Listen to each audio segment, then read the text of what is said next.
Bapak Sandra selaku Wakasana Prasarana. Selamat siang kepada Bapak Ibu guru semuanya. Terima kasih atas waktunya hari ini sudah menyempatkan untuk ada di kegiatan diseminasi budaya positif ini. Tapi sebelum itu mari kita berdoa terlebih dahulu. Bapak Ibu, agar kegiatan ini berjalan dengan lancar. Saya mohonkan kepada Bapak Ibu untuk berdiri. Terima kasih.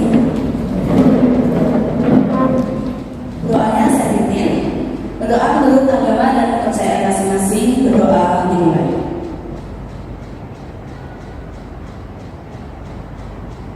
Selesai. Saya persilakan untuk duduk kembali. Baiklah, untuk pembukaan hari ini saya akan berikan waktu dan tempatnya untuk Bapak Gede Harike. Silakan Bapak. Terima kasih atas waktunya. Om Swastiastu. Assalamualaikum warahmatullahi wabarakatuh. Salam sejahtera bagi kita semua. Teman-teman semuanya, karena hari ini adalah proses diseminasi atau pembahasan budaya positif dari teman kita Ibu Putu Ayu Laki Asriani. Jadi ya tadi ya. Pembahasan atau diseminasi ini merupakan bagian dari proses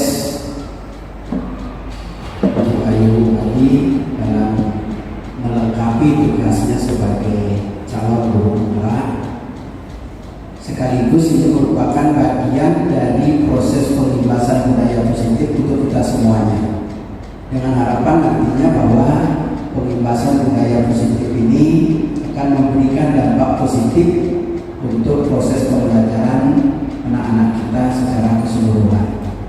Oleh karena itu, saya mohon teman-teman nanti untuk mengikuti proses diseminasi ini sampai selesai untuk bisa nantinya diterapkan kepada anak-anak kita, sehingga proses diseminasi budaya positif ini menjadi bagian dari proses kegiatan pembelajaran di SMP Negeri 5 Kota Selatan. Saya tidak banyak memberikan arahan dari atas langsung Dewan Kelari Besarnya Dewasa dengan mengucap Om Nama Asku Nama Sidang. Proses diseminasi atau pembahasan budaya positif ini saya nyatakan dibuka.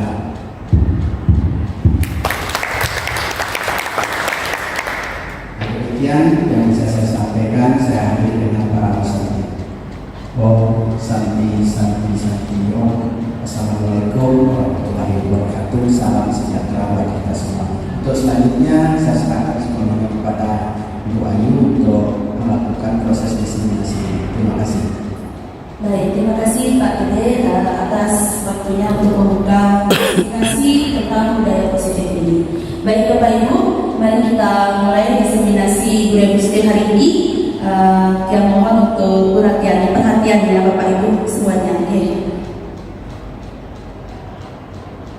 Di sini saya akan menyimak atau mendiseminasi tentang budaya positif. Jadi ini yang dapatkan dari pembelajaran saya di modul 1.4 tentang budaya positif pada pendidikan guru pemula angkatan 9. Baik, sebelum itu di sini ada beberapa pertanyaan Bapak Ibu.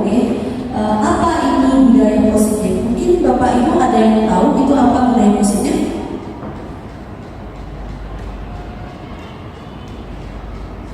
Ada yang tahu Pak Ibu? Atau kita lanjut ke yang kedua saja ya? Mungkin yang kedua, apa contoh penerapan budaya positif yang telah kita terapkan di sekolah? Kira-kira Bapak Ibu ada yang tahu nggak apa budaya positif yang mungkin sudah pernah kita terapkan di sekolah? Ada yang tahu Pak Ibu? Silakan Pak Ibu. Literasi, yang lainnya? Ya, silakan Bu Agas. Penyampaian tata tertib di sekolah. Mungkin ada yang lainnya? Mungkin bapak-bapaknya mungkin. Melaksanakan pembiayaan melaksanakan pembiasaan. Baiklah, untuk lebih jelasnya, mari kita lihat ke slide selanjutnya. Budaya positif itu adalah nilai-nilai atau keyakinan-keyakinan dan kebiasaan-kebiasaan di sekolah yang berpihak pada murid agar murid dapat berkembang menjadi pribadi yang kritis, penuh hormat dan bertanggung jawab. Jadi nilai budaya positif itu adalah nilai-nilai yang selama ini telah kita ajarkan ke anak-anak kita, keyakinan-keyakinan, kebiasaan-kebiasaan yang kita pernah lakukan di sekolah atau kita terapkan di sekolah. Selanjutnya, konsep inti budaya positif ada perubahan paradigma belajar. Yang kedua, disiplin positif. Yang ketiga, nilai-nilai kebajikan. Yang keempat, kebutuhan dasar manusia. Yang kelima, motivasi perilaku manusia. Yang keenam, posisi kontrol guru. Yang ketujuh, keyakinan kelas. Dan yang terakhir adalah segitiga institusi. Perubahan paradigma. Untuk membangun budaya yang positif, sekolah perlu menyediakan lingkungan yang positif, aman dan nyaman, agar murid mampu berpikir, bertindak, dan bercita dengan merdeka, mandiri dan juga bertanggung jawab. Lazimnya, disiplin dikaitkan dengan kontrol. Dalam hal ini, kontrol guru dalam menghadapi murid. Nah, di sini ada arahan sedikit Bapak Ibu ya, mungkin bisa Ibu coba, Bapak Ibu coba ya. Anda dan teman Anda akan melakukan kegiatan cobalah buka. Tugas Anda adalah menempatkan salah satu tangan Anda. Boleh dicoba ya Bapak Ibu ya. Kemudian coba Anda bayangkan bahwa Anda menyimpan sesuatu yang sangat berharga di dalam kepala tangan Anda. Anda perlu menjaga benda tersebut sekuat tenaga Anda, karena begitu pentingnya untuk kehidupan Anda. Tugas rekan Anda adalah mencoba dengan segala cara untuk membuka kepala tangan Anda. Teman Anda boleh mengujuk, menghardik, menggoda, bahkan menawari Anda dengan uang agar Anda bersedia membuka kepala tangan Anda. Cobalah lakukan kegiatan cobalah buka di atas dengan teman kerja Anda secara bergantian. Masing-masing akan memiliki waktu 1 menit saja. Sesudah itu diskusikan kegiatan ini dan coba jawab pertanyaan-pertanyaan di bawah ini secara mandiri dan diskusikan kembali dengan rekan Anda. Bandingkan jawaban Anda, apakah berbeda atau sama? Bila berbeda, kira-kira mengapa? Coba. Oke, selanjutnya di sini ada 3 pertanyaan. Kira-kira apakah Anda akan membuka kepala tangan Anda dengan menunjukkan godaan atau paksaan teman Anda? Bagaimana Bapak Ibu? Kira-kira Bapak Ibu akan membuka nggak kepala tangannya dengan menunjukkan, dengan godaan, dengan paksaan dan teman Anda? Kalau iya, mengapa? Ada yang mungkin Bapak Ibu yang mau jawab?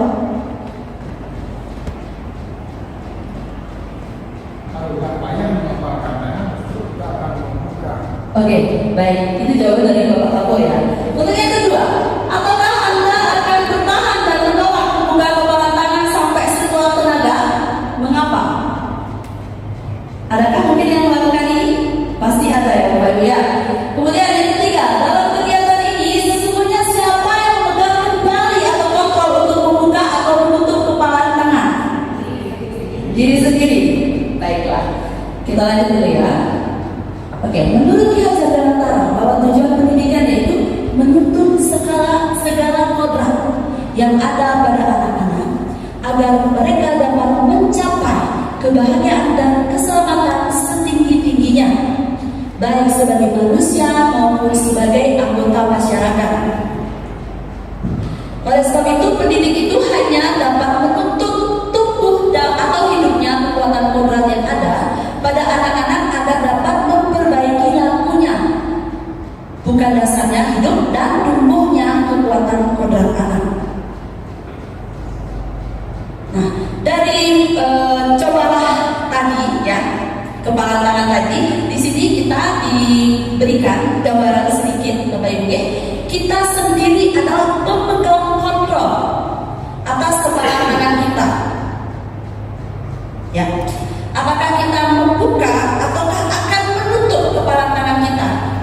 tergantung pada diri Bapak Ibu sendiri, ya, sesuai dengan kebutuhan dasar pada saat itu.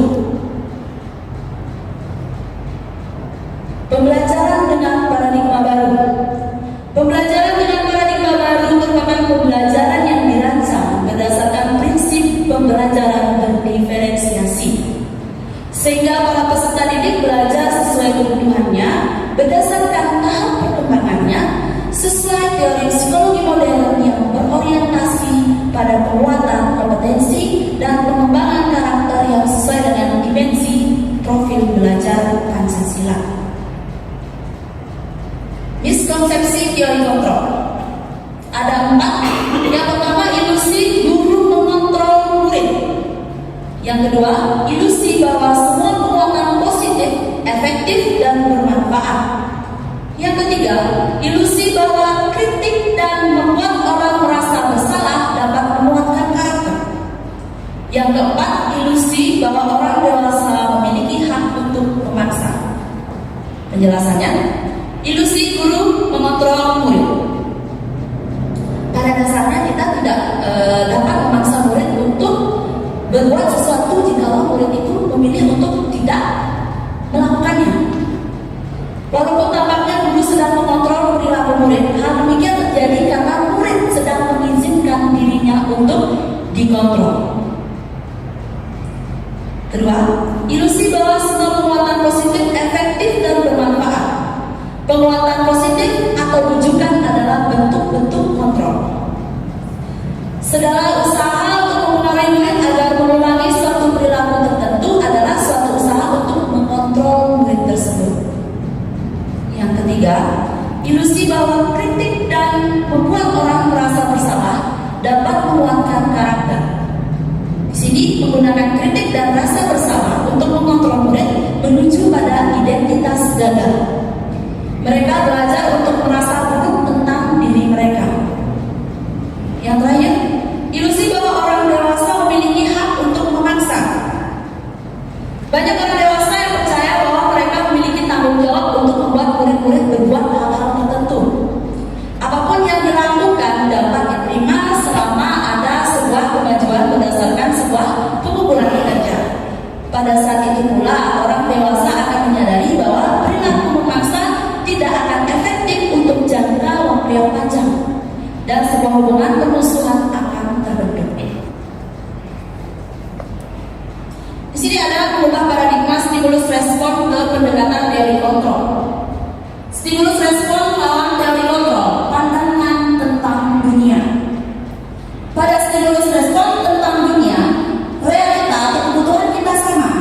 Sedangkan pada teori kontrol tentang dunia, realitas kebutuhan kita itu pasti berbeda, tidak ada sama.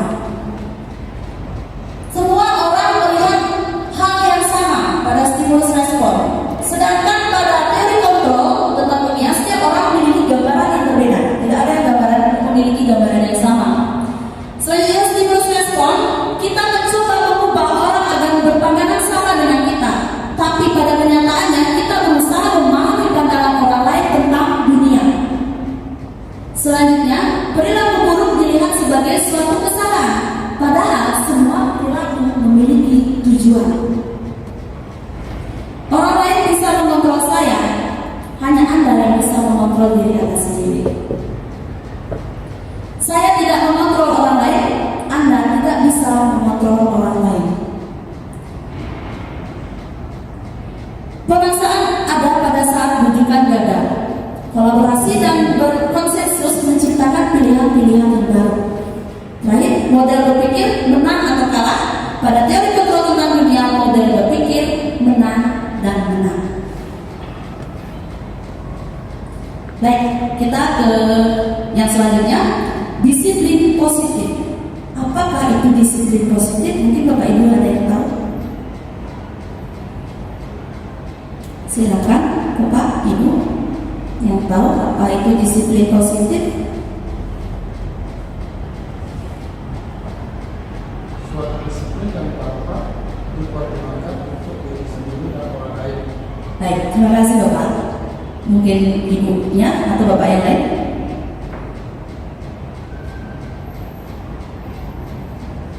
Baiklah, Saya lagi berbagi. Nah, di sini ada disiplin positif. Disiplin berasal dari kata disiplinai, artinya belajar. Disiplin mengacu pada disiplin diri yang memiliki tanggung jawab terhadap apa yang dilakukan berdasarkan nilai-nilai yang diyakini. Disiplin positif merupakan salah satu cara penerapan disiplin yang bertujuan untuk menumbuhkan kesadaran serta memperdayakan peserta didik tanpa imbalan, tanpa penghargaan, tanpa ancaman ataupun tanpa hukuman.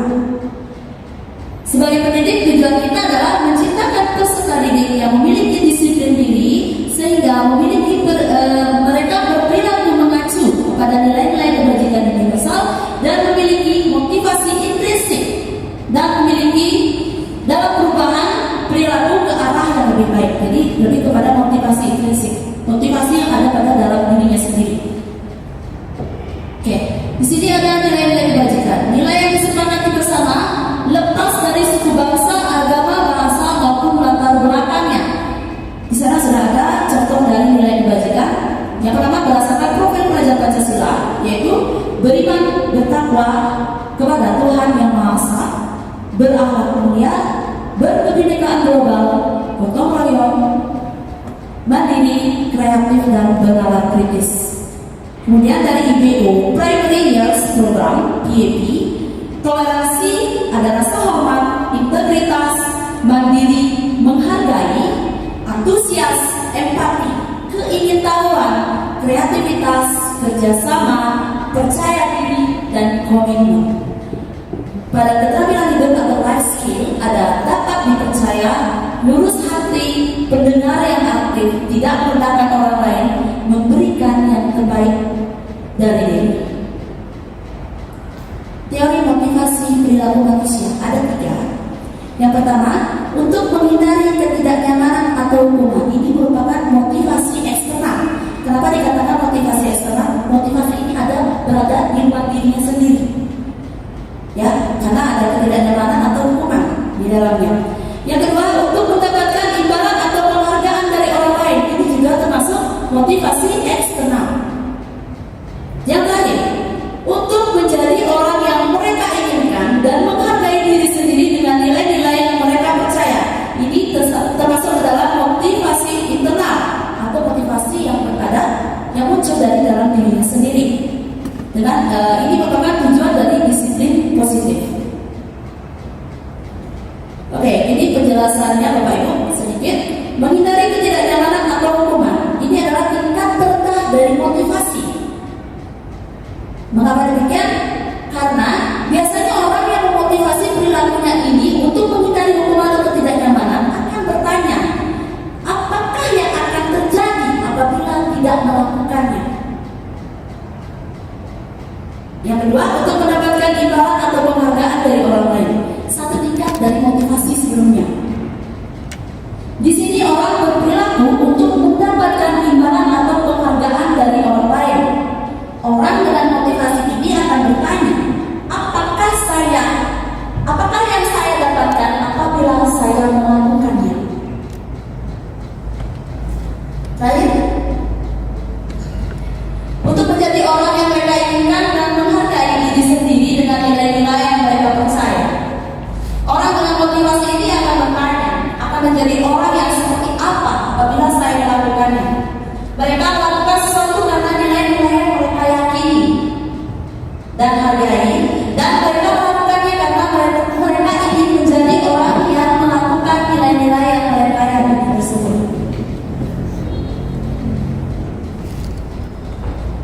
Baiklah, ini ada perbedaan dari hukuman, konsekuensi, dan juga restitusi. Hukuman itu sifatnya tidak terencana atau tiba-tiba. Murid tidak tahu apa yang akan terjadi atau tidak dilibatkan. Bersifat satu arah, berubah hukuman fisik atau psikis.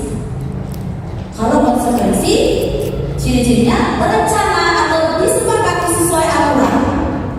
Murid tetap dibuat tidak nyaman, sikap buruk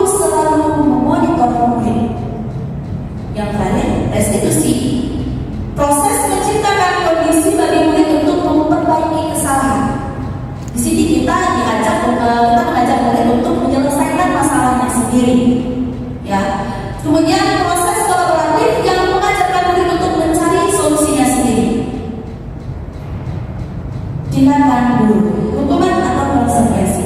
Menurut Bapak Ibu, oke, yang pertama mencatat 100 kali di dalam buku kalimat, saya tidak akan terlambat lagi karena terlambat ke sekolah. Menurut Bapak itu hukuman atau konsekuensi? Kenapa demikian? Kenapa disebut dengan hukuman? Bisa dijelaskan alasannya Bapak Ibu? Karena itu memaksa murid untuk menulis atau mencatat 100 kali dalam sebuah buku. Baik, ya itu adalah konsep pemaksaan. Baiklah. Yang kedua, lari memiliki lapangan basket 2 kali karena terlambat hadir di sekolah. Hukuman atau konsekuensi?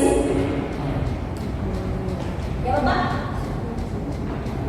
Hukuman. Kenapa disebut dengan hukuman Bapak? Karena kita menyarankan anak itu untuk melakukan lari keliling lapangan. Kalau misalnya tidak dihukum, berarti kan kita tidak akan mendukung mereka berkeliling-keliling, pasti disuruh untuk istirahat di tempat yang duduk. Baiklah. Jadi itu termasuk juga hukuman karena juga ada ketidaknyamanan di sana ya Bapak Ibu ya. Kedua, yang ketiga, murid diminta untuk push up 15 kali karena tidak menggunakan masker ke sekolah. Termasuk ke dalam hukuman atau konsekuensi? Hukuman. Kenapa gitu? Karena dipaksa. Kalau konsekuensi itu sebuah kesepakatan. Baiklah. Selanjutnya yang nomor 4, mengganti kertas tugas teman yang telah dicoret-coret. Konsekuensi atau hukuman? Ya Pak, ya Bu Dina. Konsekuensi Mengapa disebut dengan konsekuensi? karena mau untuk mengganti kertas tugas teman yang telah dicoret-coret sebelumnya. Ya, tadi dia mengganti apa yang sudah mereka lakukan. Ya. Selanjutnya yang nomor selanjutnya, membersihkan tumpahan air di meja tulis karena tersenggol pada saat belajar. Konsekuensi apakah hukuman? Konsekuensi. Kenapa disebut konsekuensi? Karena mau membersihkan tumpahan air yang telah tumpah di meja tulis. Baik, terima kasih Bu Tina. Selanjutnya, murid disuruh untuk mengenakan sepatu seharian di sekolah karena tidak mengenakan sepatu hitam.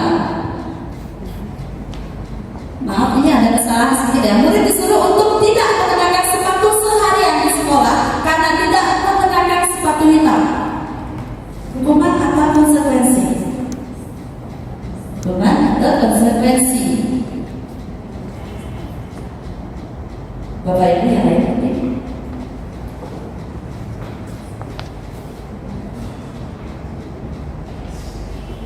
Termasuk mana? Hukuman ya teman-teman ya, itu masuk hukuman ya. Baiklah yang terakhir, lari mengelilingi lapangan basket 2 kali karena terlambat 10 menit untuk pelajaran PJOK. Hukuman, konsekuensi. Kalau yang pertama dilakukan untuk mencatat 100 kali lari mengelilingi lapangan basket 2 kali sudah terlambat, tapi dia dikasih hukuman lagi, malah nampaknya tidak dapat mengikuti pelajaran di kelas. Ya, ya. Tapi kalau yang terakhir lari mengelilingi lapangan basket 2 kali karena terlambat 10 menit untuk pelajaran PJOK. Konsekuensi masih ada hubungannya ya. Terima kasih Bapak Ibu. Dihukum oleh penghargaan, bahwa penghargaan berlaku sama dengan hukuman. Dalam arti meminta atau membujuk seseorang melakukan sesuatu untuk memenuhi suatu tujuan tertentu dari orang yang meminta atau membujuk. Beberapa dampak dari pemberian penghargaan. Pengaruhnya pada jangka panjang dan jangka pendek. Penghargaan itu disebut sebagai penghukum atau menghukum. Penghargaan mengurangi kecepatan. Penghargaan tidak efektif. Penghargaan merusak hubungan. Penghargaan menurunkan kualitas. Penghargaan mematikan kreativitas. Penghargaan mengurangi motivasi intrinsik. Mungkin selama ini ada Bapak Ibu yang mengajar di kelas selalu memberikan penghargaan kepada anak-anak. Kira-kira kalau terus-terusan anak-anak dikasih penghargaan gimana kira-kira Bapak Ibu?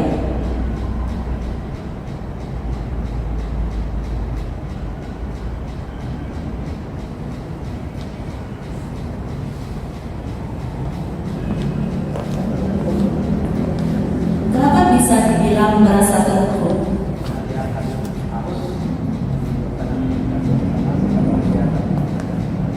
Baik, jadi itu termasuk hukuman juga ya teman-teman. Yang karena begitu, terkadang mereka itu akan termotivasi belajar ketika ada penghargaan, tetapi ketika dia tidak diberikan penghargaan dia tidak akan mau belajar. Itu jadinya. Seperti itu jadinya Bapak Ibu ya. Selanjutnya, sini ada pertanyaan tematik. Mungkin Bapak Ibu bisa menjawabnya nih. Setuju atau tidak setuju hukuman dapat mendisiplinkan anak? Bagaimana Bapak Ibu? Hukuman apakah akan dapat mendisiplinkan anak? Setuju atau tidak setuju? Mengapa Bapak mengatakan setuju? Silakan dijawab Bapak. Karena tanpa hubungan anak-anak disiplinnya adalah. Baik, mungkin Bapak Ibu yang lainnya mau menjawab. Mungkin ada pendapat yang berbeda. Mungkin ada yang tidak setuju. Ini tergantung pendapatnya Bapak Ibu ya. Bisa ada yang berpendapat setuju, ada yang berpendapat tidak setuju. Mungkin ada yang berpendapat tidak setuju Bapak Ibu, atau mungkin yang setuju punya alasan tersendiri.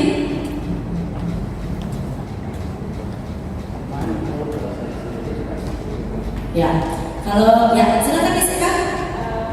Kalau menurut saya hukuman itu tidak dapat mendisiplinkan anak. Mengapa demikian? Karena kadang-kadang kalau murid itu dihukum dia akan semakin membangkang. Ada yang seperti itu. Jadi menurut saya tidak efektif jika hanya dengan hukuman saja.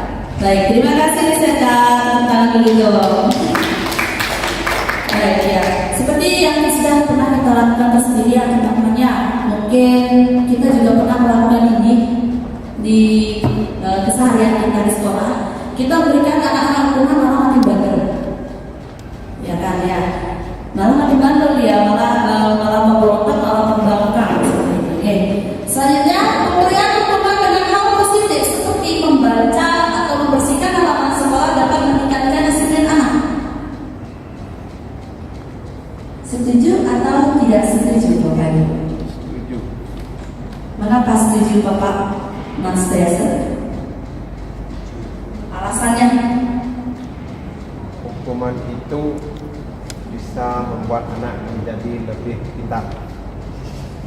Baiklah, kita akan dulu buat Bapak Mas ya. Mungkin Bapak Ibu lainnya ada berpendapat setuju atau tidak setuju bahwa membaca atau membersihkan halaman sekolah dapat meningkatkan disiplin anak? Ya silakan Bu. Karena membaca atau membersihkan ruang sekolah itu kan hal yang positif. Satu sisi kalau membaca mereka mendapatkan ilmu atau wawasan luas. Kalau membersihkan sekolah mereka mendapatkan skill bagaimana cara membersihkan dan benar. Baik, terima kasih Bu Ari. Pertanyaan Bu Ari. Baik, selanjutnya memberikan penghargaan dapat meningkatkan motivasi belajar anak. Setuju atau tidak setuju? Memberikan penghargaan dapat meningkatkan motivasi belajar anak. Ayo.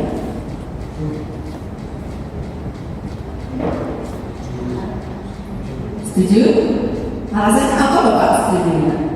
Karena dengan kita memberikan penghargaan, maka anak itu merasa bangga dan akan dapat meningkatkan prestasinya untuk dia mendapatkan penghargaan yang selanjutnya.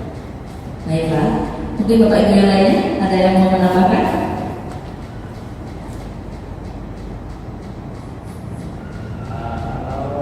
Ya, silakan Pak Nih.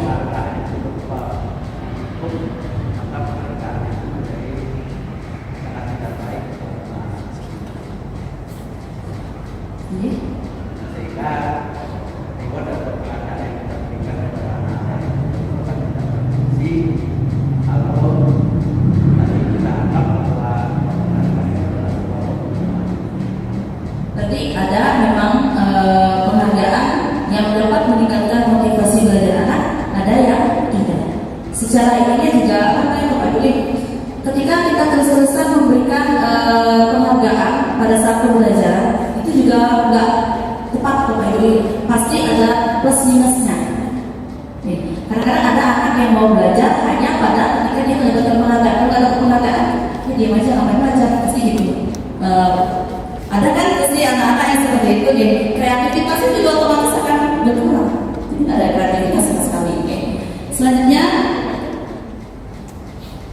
Kebutuhan dasar manusia.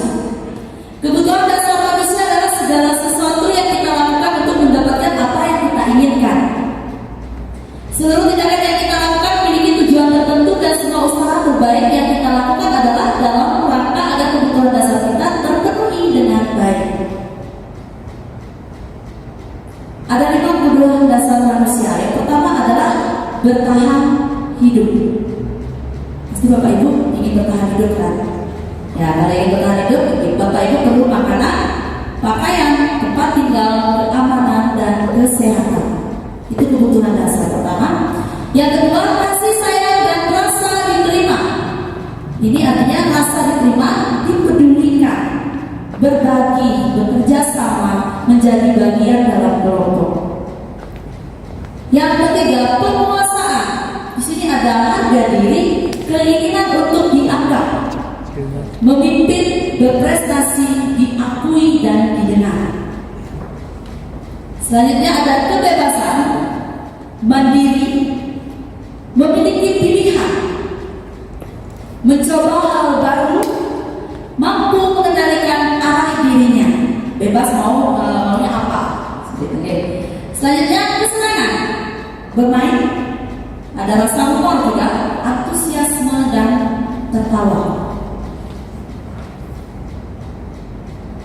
Baiklah, di sini ada ilustrasi sedikit kasus.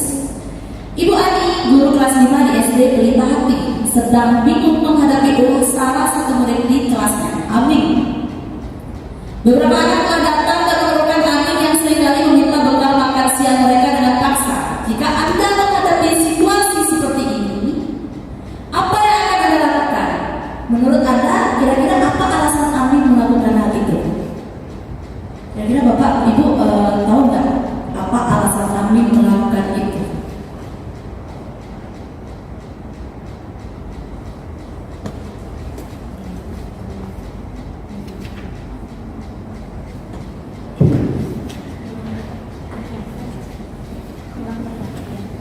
Ya, kurang perhatian, mencari perhatian ya. Mungkin yang lainnya ada, mungkin mendapatkan beda. Baiklah, kita ke slide selanjutnya ya, Bapak Ibu ya.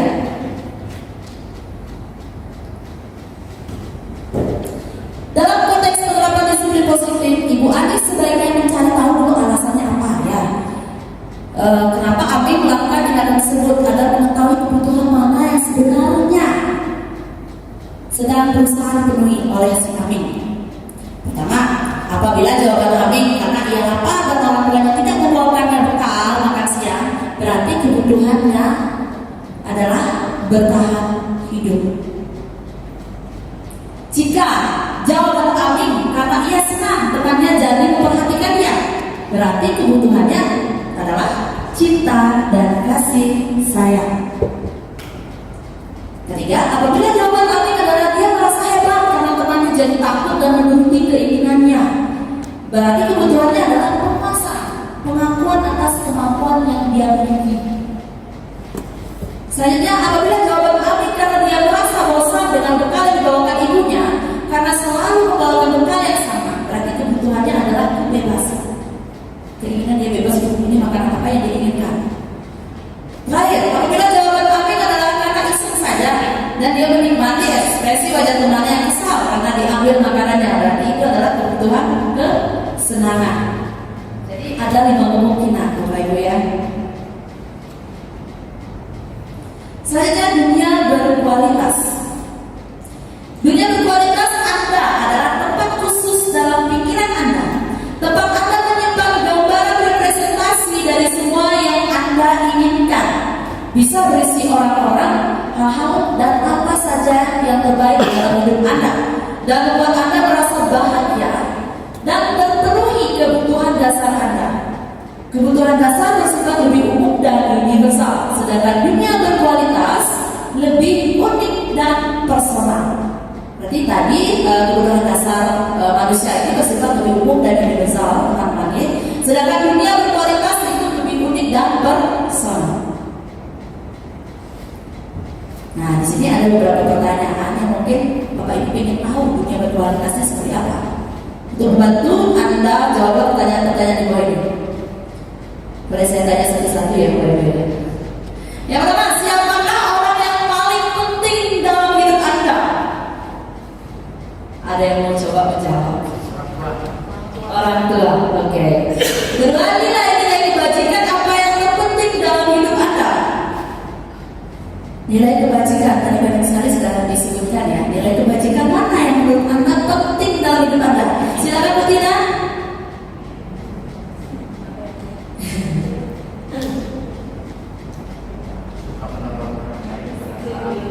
Disiplin, baiklah, disiplin. Yang ketiga, kalau Anda menjadi orang yang ideal, karakter atau sifat apa yang Anda paling inginkan pada diri Anda? Silakan ngomong.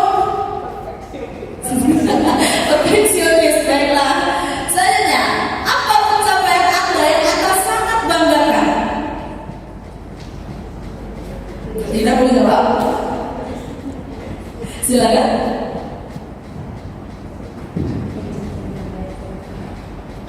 Pencapaian apa yang Anda sangat banggakan? Sesuatu yang tidak terduga yang telah lulus ketiga kali. Baiklah, sesuatu yang tidak terduga lulus ketiga kali. Oke, terima kasih Bu Tina. Apa pekerjaan ideal bagi Anda? Guru. Oke, jawabannya semua guru ya. Oke, selanjutnya ceritakan bagaimana perjalanan hidup Anda, di mana Anda merasa itulah titik puncak hidup Anda. Di mana titik puncak hidupnya Bapak Ibu? Oh, belum sampai, berarti belum ada titik puncak ya. Baiklah. Selanjutnya, apa yang paling bermakna dalam hidup Anda? Kira-kira apa yang paling bermakna dalam hidup Bapak Ibu?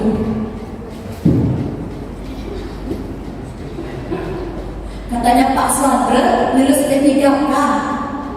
Katanya apa yang paling bermakna dalam hidupnya? Ya Kak. Oke, baik, terima kasih Bapak Ibu atas jawabannya. Kita lanjutkan. Selanjutnya, keyakinan kelas. Mungkin Bapak Ibu pernah mendengar apa itu keyakinan kelas. Kira-kira apa itu keyakinan kelas Bapak Ibu? Novi mau menjawab? Motivasi. Yang lainnya? Baiklah. Ya, Bu Yuli mau jawab? Kesepakatan yang dibuat. Baiklah, selanjutnya ada lagi? Oke, ini penjelasannya Bapak Ibu ya.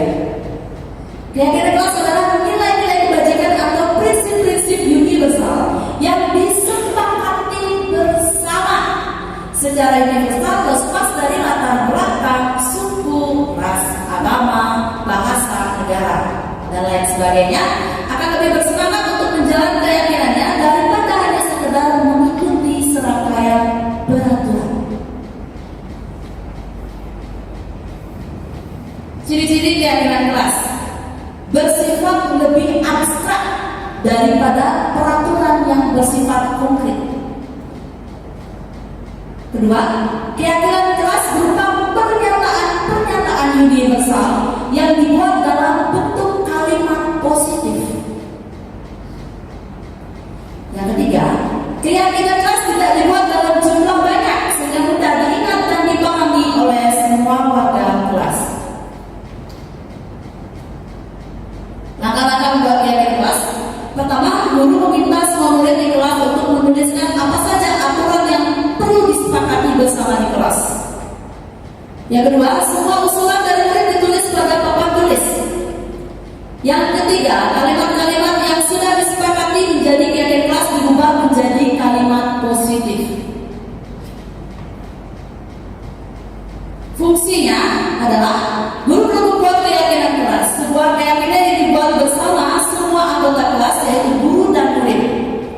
Dengan adanya keyakinan kelas diharapkan dapat meningkatkan kedisiplinan murid, yakni disiplin diri yang muncul dari dalam diri, yaitu motivasi intrinsik. Kira-kira jelas gak sih Bapak Ibu ya? Kurang ya? Baiklah, di Bapak Ibu bisa memberikan saya contoh satu tidak yang termasuk ke dalam peraturan dan satu yang termasuk ke dalam keyakinan kelas.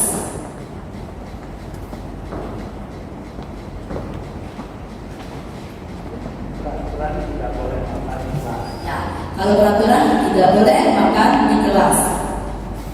Kata tidak boleh itu tidak boleh diisi atau dibuat pada keyakinan kelas. Karena keyakinan kelas itu harus bersifat positif, Bapak Ibu ya. Saling menghargai antar teman kelas itu termasuk ke dalam keyakinan. Karena kalimatnya positif.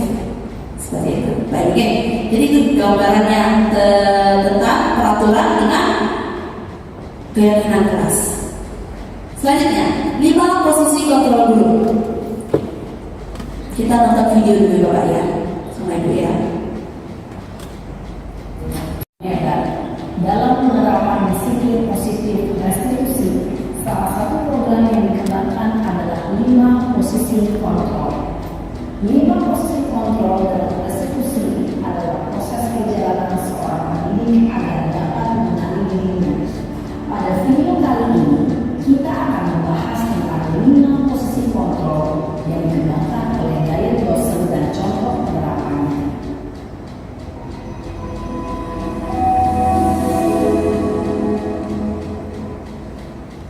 5 posisi kontrol itu adalah 1. Posisi penghukum, 2.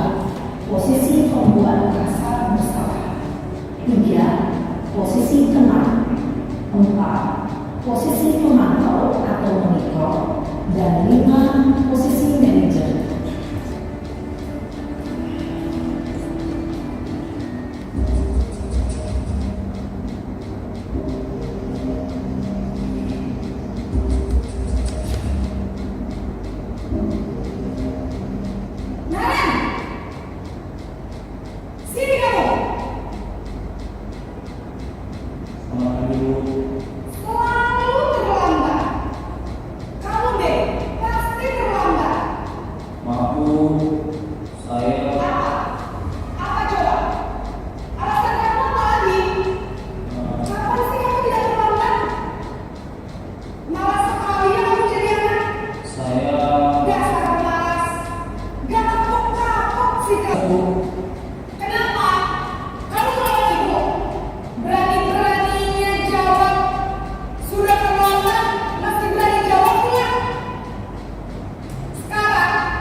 Posisi penghukum biasanya berbicara dengan nada tinggi, menghardik, menunjuk-nunjuk, menyakiti, dan menyindir. Hukuman bisa berupa fisik maupun psikis. Ibu dan bapak guru hebat, dampak yang terjadi pada murid ketika guru berada pada posisi penghukum adalah murid cenderung akan memberontak, bahkan memandangnya.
Posisi pembuat rasa bersalah berbicara dengan nada tenang, cenderung lembut, namun kata-kata yang diutarakan membuat murid merasa menjadi orang yang gagal, memandang buruk dirinya sendiri, merasa tidak berharga, dan tidak sanggup membahagiakan orang lain. Ketika guru mengambil posisi pembuat rasa bersalah, murid akan menganggap dirinya yang salah dan ia akan menyimpan emosi negatif tersebut di dalam dirinya.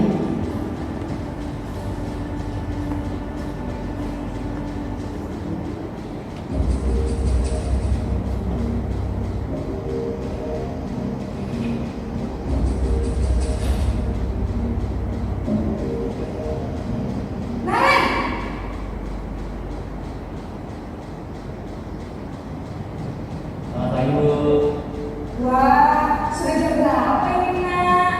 Terlambat lagi ya sayang. Iya Bu, habis ibu saya lupa bangunkan saya Bu.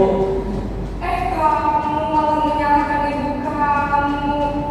Kamu bukannya anak yang paling kencang. Kok terlambat sih? Iya Bu, saya memang terlambat bangun tadi. Jadi biarpun saya kencang, tetap gak kencang Bu. Ya sudah sana. Nanti lain kali larinya lebih kencang lagi ya. Biar gak terlambat lagi. Bikin seneng ibu demi ibu. Bisa kan? Bisa Bu. Ya sudah sana masuk kelas. Ibu beresin urusan absen kamu. Kamu ini ada-ada saja.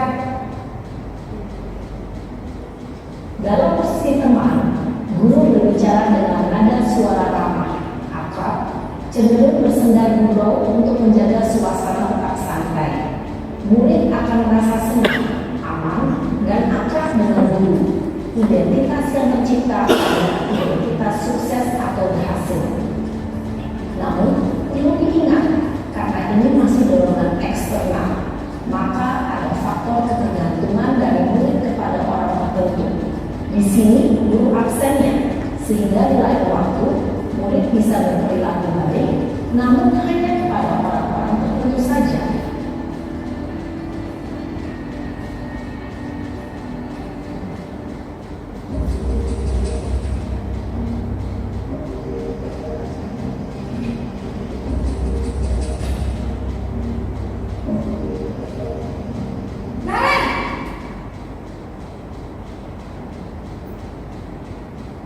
Selamat pagi Bu. Naren, apa peraturan sekolah kita tentang jam berapa kita harus masuk sekolah, Nak? Kita harus di sekolah jam 7 Bu. Iya betul, sekarang sudah jam 7.20. Naren sudah tahu konsekuensinya jika terlambat hadir. Paham Bu. Saya harus tinggal kelas pas jam istirahat selama 20 menit. Iya benar, konsekuensinya demikian. Jadi nanti jam 9.30 pas istirahat, kamu harus tinggal di kelas, kerjakan tugas tambahan untuk ketinggalan kamu, ya? Baik Bu. Posisi pemantau mengandalkan penghitungan atau data untuk mengontrol murid. Guru mengarahkan murid berdasarkan peraturan dan konsekuensi. Seorang pemantau menunjukkan bahasa tubuh dan ekspresi wajah yang datar dan cenderung formal.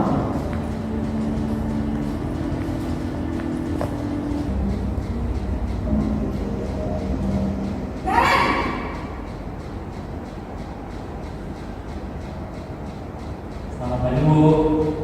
Selamat pagi Naren. Maaf Bu, saya terlambat. Iya, sekolah masuknya jam 7, sekarang sudah jam 7.20. Jadi sekarang bagaimana ini Naren? Maaf Bu, saya lupa alarm saya semalam. Baiklah, menurut kamu, keyakinan sekolah yang mana yang perlu kamu tingkatkan? Menghargai diri sendiri dan orang lain mungkin ya Bu. Setuju. Jadi, apakah Naren meyakini prinsip saling menghormati tersebut? Iya Bu, saya meyakininya. Apakah Naren bersedia memperbaiki masalah keterlambatan ini? Bersedia Bu. Bagaimana kamu akan memperbaiki masalah keterlambatan ini?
Tujuan dari posisi ini adalah agar murid dapat berefleksi atas tindakannya. Guru akan terus memberikan pertanyaan-pertanyaan bermakna sehingga membuat murid dapat belajar dari kesalahannya dan mencari sebuah solusi untuk menyelesaikannya. Ibu dan bapak guru hebat setelah mengalami adegan kelima posisi kontrol tadi, kira-kira posisi mana yang paling ideal? Posisi mana yang dapat menunjang motivasi intensif murid? Ya, tentu posisi kedua. Posisi ini memang posisi ideal dan ini ditunjuk setiap murid.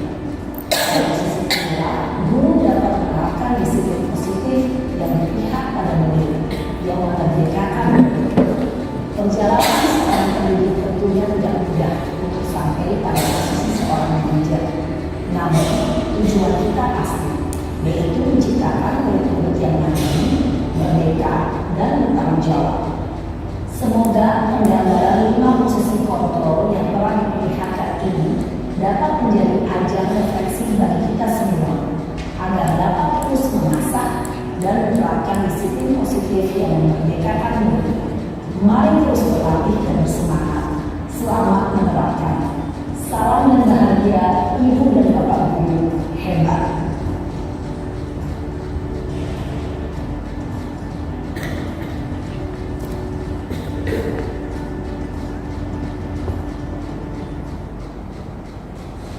Baik Bapak Ibu, tadi sudah menyaksikan tentang lingkungan kontrol posisi guru.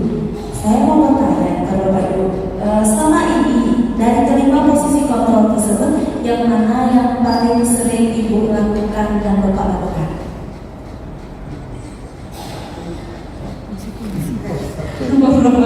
Nomor 1, adakah Bapak Ibu yang mungkin sebagai teman ada, sebagai pemantau, atau mungkin yang terakhir sebagai manajer? Belum ada. Baiklah, dari kelima posisi kontrol tersebut Bapak Ibu diharapkan kita bisa menjadi seperti posisi manajer. Mungkin nanti kita bisa belajar sama-sama Bapak Ibu ya untuk menerapkan tersebut. Bapak Ibu, terima kasih. Untuk selanjutnya, segitiga restitusi. Segitiga restitusi ini bisa kita terapkan ketika anak memiliki kasus di sekolah Bapak Ibu ya. Mungkin kalau dari segi 5 kontrol guru itu masuk kepada yang manajer, posisi manajer. Di sini sedikit ada video yang telah saya lakukan ilustrasinya bersama murid saya kemarin sebagai tugas demonstrasi konten sekolah saya. Bisa dilihat Bapak Ibu ya, mohon maaf kalau ada sedikit kesalahan. Ini saya juga baru belajar. Silakan masuk.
Baik Bapak Ibu, itu sedikit cuplikan yang saya kemarin lakukan ilustrasi penerapan segitiga restitusi bersama salah satu muridnya.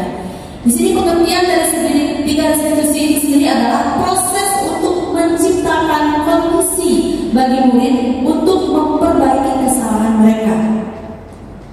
Jadi sehingga mereka bisa kembali pada keyakinan kelas dan menemukan budaya positif dalam dirinya sendiri. Jadi kita mengajak anak-anak kita untuk menyelesaikan masalah yang mereka hadapi sendiri, menemukan solusinya tersendiri. Seperti itu Bapak Ibu. Selanjutnya, langkah-langkah dalam menerapkan segitiga restitusi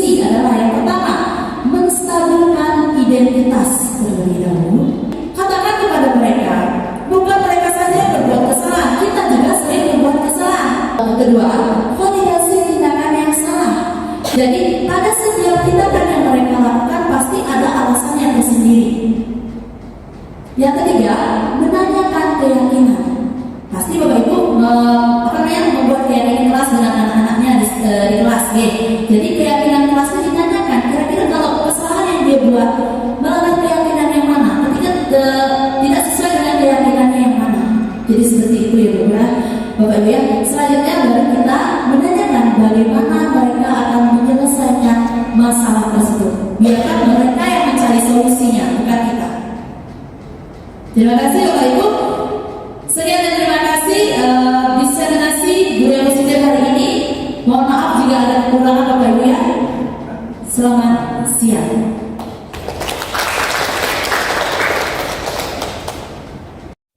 Selamat siang Pak Surya. Apa kabar hari ini? Baik. Baiklah, saya ingin mewawancarai Bapak mengenai diseminasi budaya positif yang kemarin saya paparkan waktu diseminasi budaya positif. Nah, Bapak selaku guru BK, saya ingin bertanya mengenai posisi kontrol yang Bapak sering gunakan ketika menyelesaikan kasus atau masalah dari para siswa selama ini. Baik, Bu Ayu. Dari pemaparan yang sudah dijelaskan oleh Ibu Ayu kemarin, saya lebih condong melakukan posisi kontrol manajerial. Baik Pak Surya, kira-kira apa alasan Bapak menggunakan posisi kontrol manajerial ketika menyelesaikan kasus-kasus yang dilakukan oleh siswa? Alasan saya memilih posisi kontrol manajerial itu karena saya ingin mengajak siswa mengevaluasi diri, bagaimana menjadi diri yang lebih baik, menganalisis kebutuhan dirinya dan orang lain, serta berkolaborasi dengan murid bagaimana memperbaiki kesalahan yang ada, seperti contoh mempersilahkan murid untuk mempertanggungjawabkan perilakunya, terus agar dapat solusi atas permasalahan yang dialaminya.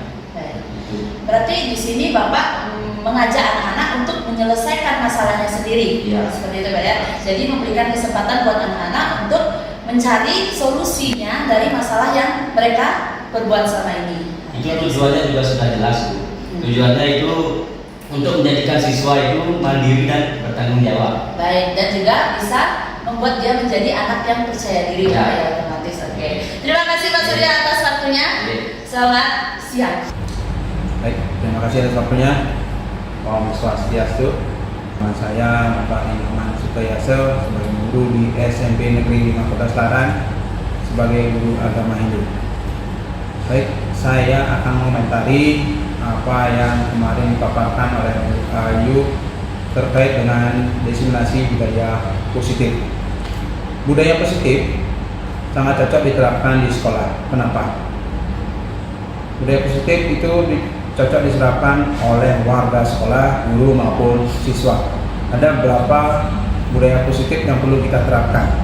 Yang pertama adalah budaya positif mengikuti atau melaksanakan tata tertib di sekolah, dilaksanakan oleh guru maupun siswa, karena di sekolah sudah ada aturan-aturan yang disebut dengan tata tertib.